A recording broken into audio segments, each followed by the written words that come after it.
12월 13일 일일 확진자 수가 1000명을 넘어섰습니다. 1000명대가 나온 것은 한국에서 코로나19 첫 환자가 발생한 지난 1월 20일 이후 처음으로 약 11개월 만입니다. 수도권에서 대부분의 확진자가 발생하고 있지만 지방에서 확산세도 심상치가 않습니다. 대전시는 코로나19 집단 감염이 발생한 충남 서산의 기도원을 방문한 시민 20명에게 법적 조치를 취하기로 했습니다. 대전시에 따르면 유성구 덕명동 A교회에서 목사를 포함해 23명이 지난 10일 해당 기도원을 다녀온 것으로 전해졌습니다. 사회적 거리두기 2단계 조치에 따라 종교시설의 소모임과 단체 식사, 숙박을 금지했음에도 불구하고 이를 지키지 않은 것에 강력한 유감을 표하면서 강경한 대응을 천명했습니다. 정혜교 시 보건복지국장은 방역당국자로서 말문이 막히고 개탄스럽다, 확진 여부를 불문하고 행사를 주관한 분뿐만 아니라 미성년을 제외한 참가자들에 대해 과태료 부과와 고발 등 할 수 있는 모든 조치를 취할 예정이다 전했습니다. 대다수의 국민들이 여가 생활을 포기하고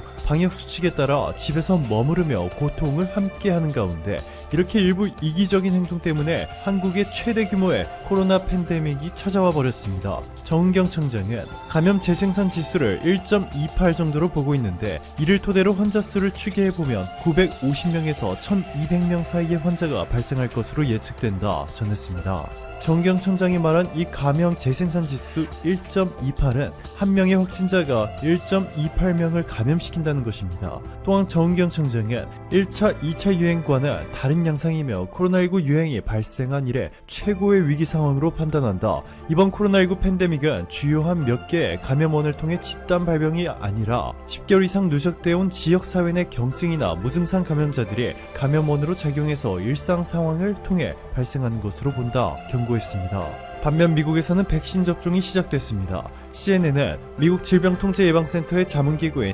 예방접종자문위원회가 화이자의 코로나19 백신을 사용하도록 공고했고 50개 주 전역에 백신이 전달됐다. 1년도 안 돼 개발에 성공한 화이자 백신. 지금까지 대부분의 백신이 개발되기까지 수년이 걸렸는데 놀라운 업적이다. 12월 말까지 2천만 명, 1월 말까지 5천만 명의 백신을 맞을 수 있을 것이다 보도했습니다.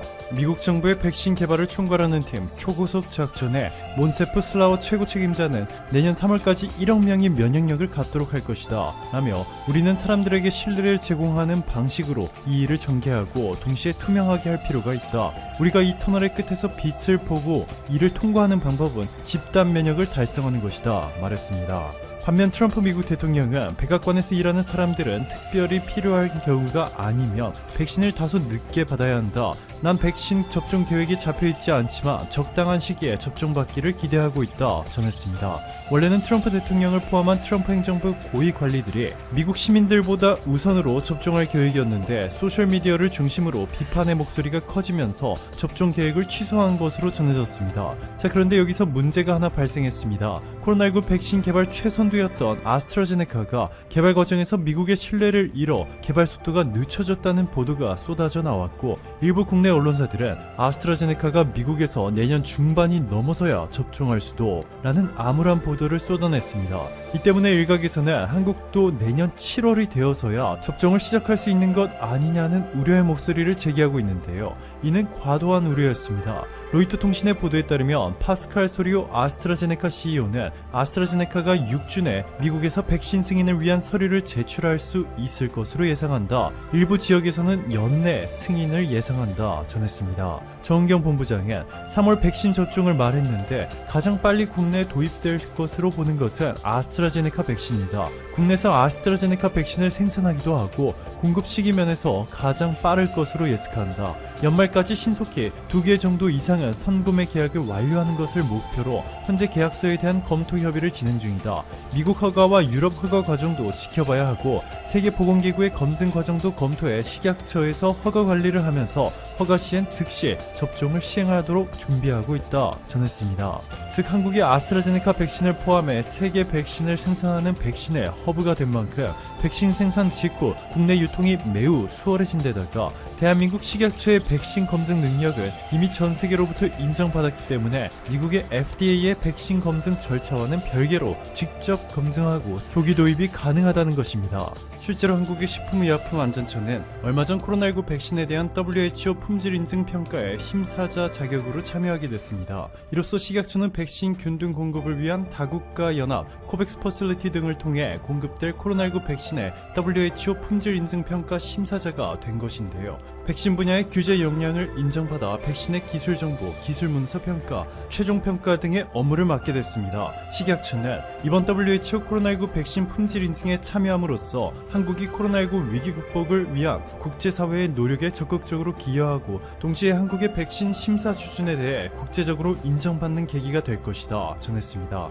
자, 그리고 한 가지 더 놀라운 소식이 전해졌습니다. 백신 자체 개발에 성공하며 효과가 95%에 육박한다고 알려진 러시아의 백신 스푸트니크 V. 스푸트니크 V는 이미 러시아 당국의 허가를 받아 올해 8월부터 접종을 시작했는데요. 스푸트니크 V 개발에 자금을 지원한 러시아 국부펀드 RDIF가 아스트라제네카 백신과 스푸트니크 V를 결합한 임상시험을 이달 말 시작할 예정이라 밝혔습니다.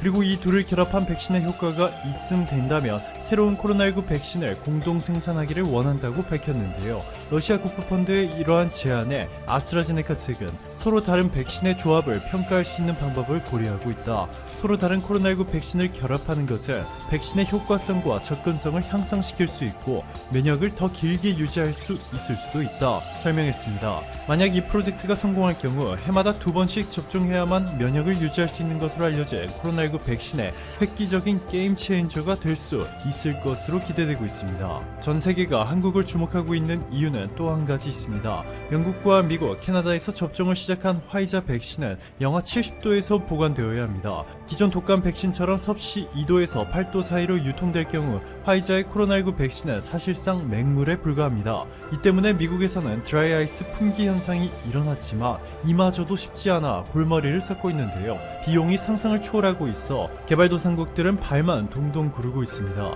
자, 그런데 한국이 또 전 세계의 희망이 됐습니다. SK가 투자한 한국 회사 한국초저온이 전 세계적으로 유일하게 액화 천연가스가 기화되는 과정에서 발생하는 냉열을 저온 분리용 냉매로 재활용하는 기술을 보유하고 있어 전기 냉각식 대비 전기 요금을 최대 70%까지 절감할 수 있는 것으로 밝혀졌습니다. 폐기된 LNG 냉열을 재활용할 수 있을 뿐만 아니라 기화에 상용된 바닷물을 바다에 방류함으로써 환경오염을 방지할 수도 있습니다. 기존 전기를 활용해 냉동 창고 온도를 영하 70도 이하로 떨어뜨리는 기술은 존재하지만 막대한 전기요금을 부담해야 하기 때문에 개발도상국들에는 너무나 큰 부담이 됩니다.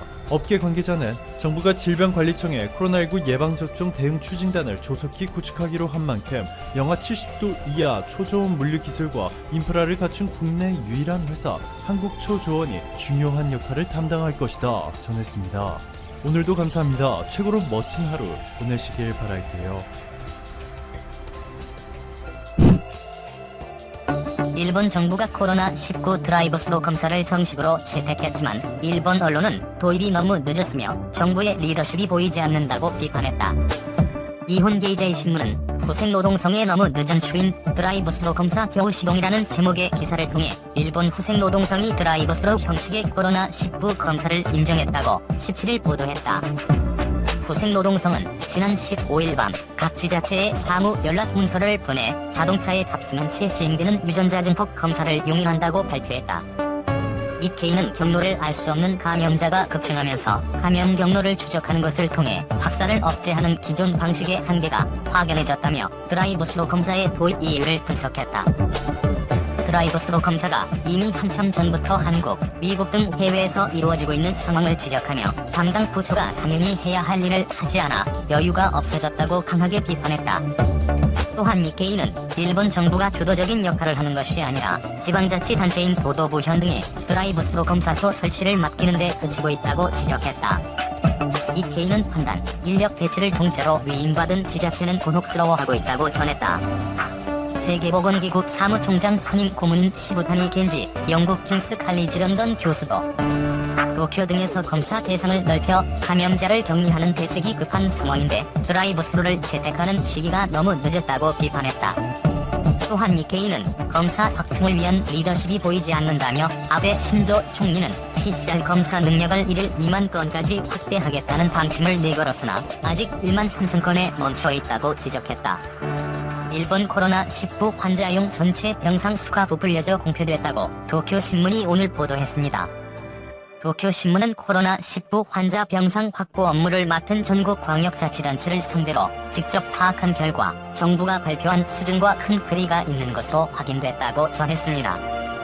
아베 신조 총리는 지난 3일 참의원 본회의 답변에서 2만 5천 개 이상의 코로나19 환자용 병상을 확보하고 있다고 밝혔습니다. 이어 지난 6일 관저에서 주재한 코로나19 대책본부 회의에선 이 병상 수를 현재의 2만 8천 개에서 5만 개로 늘려야 한다고 말했습니다. 그러나 도쿄신문은 지난 6일 이후 각 지자체 발표와 자체 파악한 내용을 합산한 결과 전국의 코로나19 환자용 병상 수는 아베 총리가 공표한 수치의 절반에도 미치지 못하는 1만 1천 개 정도에 그쳤다고 전했습니다. 이에 대해 주무부처인 후생노동성 담당자는 그간 공표해온 병상수에 감염증 지정 의료기관 내에 비어있는 일반 병상수를 포함했다며 해당 의료기관은 감염증에 전문적으로 대응할 수 있는 의사와 간호 인력을 두고 있기 때문에 문제가 없다는 견해를 밝혔습니다. 그러나 지자체에서는 중앙정부에 보고한 빈병상수를 그대로 코로나19 대응 병상수에 합산할 줄 몰랐다면서 곤혹스러운 반응을 보였다고 도쿄신문은 전했습니다. 아가와현 담당자는 비어있다고 해서 코로나19 환자용으로 쓸 수 있다고 말할 수는 없다면서 코로나19 대응 병상 수에 넣기 위해서는 감염 예방 환경을 조성할 수 있는지 등을 병원 측에 일일이 확인해야 한다고 말했습니다. 음압제어 장치 등 특수시설을 갖춘 일본 감염증 지정 의료기관의 병상 수는 작년 4월 1일 현재 1,871개 수준입니다. 일본 논란의 아베노 마스크 배포 시작. 17일 NHK 아사히 신문 보도에 따르면 논란의 첫 마스크가 이날 일본 국민들에게 배달되기 시작했다. 우체국 집배원이 가구당 2개씩 배포하며 우편함에 넣어두는 방식이다. 보도를 종합하면 우선 수도인 도쿄부터 배달이 시작됐다. 일본 우편은 후생노동성의 지시에 따라 도쿄, 오사카 등 코로나19 감염자가 많은 지역을 우선으로 배달할 계획이다. 다음 달 중에는 배달을 마무리할 계획이다. 아사히에 따르면 가구당 1000마스크 2개 배포 정책에는 약 466억 엔이 투입됐다. 아베 총리는 지난 1일 가구당 1000마스크 2개를 배포하겠다는 정책을 발표했다. 재이용이 가능한 1000마스크를 배포해 마스크 품귀를 잡겠다는 목적이 있었으나 한 가구에 겨우 마스크 2개를 나눠주면 나머지 가족은 어떻게 하냐는 비판을 받았다. SNS에서는 아베 총리를 조롱하는 글이 쏟아졌다. 1000마스크는 아베노믹스에 빗대어 아베노마스크라고 불리게 됐다. 이 같은 여론의 비판이 계속되자 일본 정부는 우선 1000마스크를 2개 배포하고 향후 가족 구성원에 따라 추가 배포를 고려하겠다고 밝혔다. 일본 검사 체계 허술 감염자의 음성 통보. 일본에서 신종 코로나 바이러스 감염증이 확산하는 가운데 보건당국이 검사 결과를 오판하는 등 방역 태세의 허술함을 반복해 드러내고 있다. 가나가와현 아스기시는 시립병원이 코로나19 검사 결과를 오판해 확진자 2명에게 음성이라고 통지하는 일이 있었다고 17일 발표했다. 교도통신과 NHK에 따르면 아스기 시립병원 의사는 이달 13일 검체를 채취한 20대 남성과 60대 여성에 대한 민간 검사 기관의 중간 보고서를 15일 받은 후 이들에게 음성이라고 결과를 통보했지만 이는 보고서를 잘못 판독한 것이었다. 보고서의 2가지 항목에 대해 모두 검출되지 않았다는 표기가 있는 경우 음성으로 판정해야 한다. 담당 의사는 이 가운데 한 가지 항목이 재검 중이라고 표기돼 있었음에도 이를 제대로 보지 못한 것이다. 항상 의사와 간호사가 함께 보고서를 확인하게 돼 있었으나 의사 혼자서 확인해 실수를 걸러내지 못했다. 병원 측은 16일 검사 결과 최종 보고서를 받고서야 20대 남성과 60대 여성이 양성이라는 사실을 깨닫고 당사자들에게 사과했다. 아스기 시립병원은 시민 여러분에게 불안을 안긴 것을 깊이 사과한다. 같은 실수가 2번 다시 반복되지 않도록 점검 시스템을 철저하게 하겠다고 밝혔다. 잘못된 결과를 통보받은 당사자 2명은 증상이 가볍고 음성이라는 연락을 받은 후 외출 등 감염을 확대할 만한 행동을 하지 않았다고 교도는 전했다. 일본 보건당국이 검사와 관련해 문제를 일으킨 것은 이번이 처음이 아니다. 아이치현은 지난 11일 코로나19 확진자로 발표한 28명 가운데 24명이 재검사 결과 음성이었다며 10일 확진자 집계를 수정한 바 있다. 음성인데도 양성이라는 잘못된 판정을 받은 이들 중 6명이 병원에 입원했고 이 가운데 80대 남성 1명은 다른 확진자와 2시간 정도